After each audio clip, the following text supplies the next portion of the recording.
Takže dávám slovo zástupci Aliance liberálů a demokratů pro Evropu, kterým je pan Philippe Morillon. Máte 3 minuty. Merci, Monsieur le Président. Chef de la mission d'observation des élections de l'Union européenne en République démocratique du Congo, j'ai séjourné dans ce pays à maintes reprises depuis que la Commission, Monsieur le Commissaire, m'en a confié la responsabilité en octobre dernier. Il y aura tout un livre à écrire sur l'aventure exceptionnelle entreprise par le peuple congolais pour se doter d'institutions démocratiques avec l'aide de la communauté internationale et tout particulièrement de l'Union européenne. Je limiterai mon propos de ce soir aux commentaires sur la nouvelle étape accomplie sur ce chemin le dimanche 30 juillet lors du premier tour des élections présidentielles coïncidant avec les élections législatives. Au lendemain de ce premier tour, j'ai eu le 1er août la satisfaction de signer, avec mes homologues venus du monde entier, de l'Union africaine comme de la francophonie ou de la Fondation Carter, une déclaration commune qui tenait en substance à signaler combien nous étions impressionnés, je cite, par la forte mobilisation des électeurs et électrices congolais et par la participation des témoins des partis politiques et des observateurs nationaux au scrutin du 30 juillet. Félicitant le peuple congolais pour l'atmosphère sereine et digne dans laquelle ces élections s'étaient déroulées, nous exhortions les candidats, je cite encore, à respecter les choix du peuple congolais et à utiliser les voies légales de recours en cas de contestation. Nous les invitions enfin à amplifier la dynamique de paix observée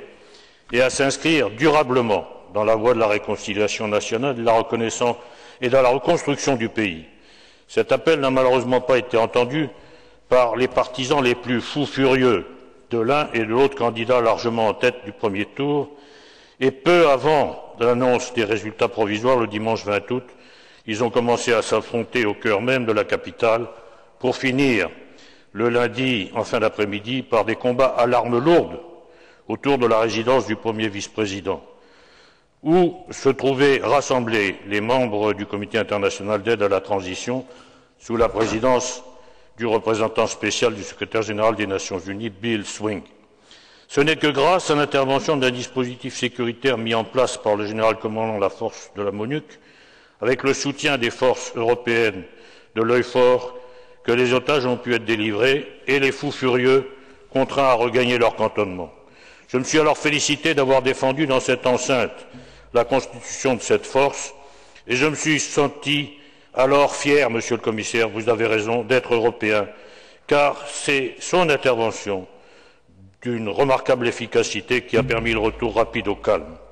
Il convient aussi, et encore une fois, de féliciter le peuple de Kinshasa, qui a refusé de se laisser entraîner à nouveau au meurtre et au pillage auxquels les invités les plus acharnés